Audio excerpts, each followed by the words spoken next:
Advanced SOPs give you the opportunity to get really detailed about describing your process. And to create an advanced SOP in the mobile app, start by going to the SOP tab and then tapping the plus button in the bottom right-hand corner. You'll be presented with three options. For this example, we are selecting Advanced SOP. On the next screen, simply enter a title for your SOP. You'll also see some advanced options, but we'll cover those later in the Academy. For now, go ahead and tap Add First Step. And at this point, you'll be given two ways to create the step, camera or gallery.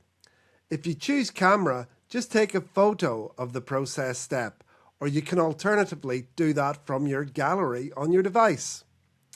You can also add a video of up to 1 minute in length.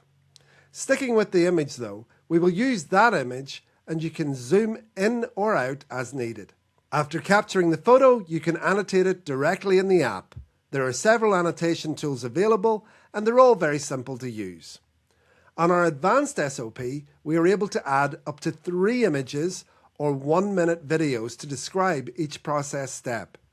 You also have more flexibility with text formatting and unlimited text to describe each step in as much detail as you like.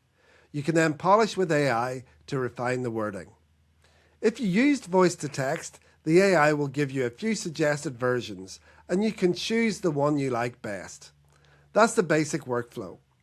Just tap Next Step and repeat the process until your SOP is complete. Once you're done with that SOP, you might want to go into more detail of the process on the desktop version of GembaDocs, so you can use both versions to refine the SOP.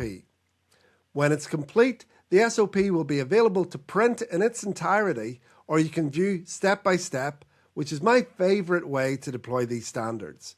When you do that, you can choose which image or video you want to emphasize to aid understanding. It's really cool. Like all GembaDocs, you can also deploy via one of our QR codes or simply share a link to the SOP.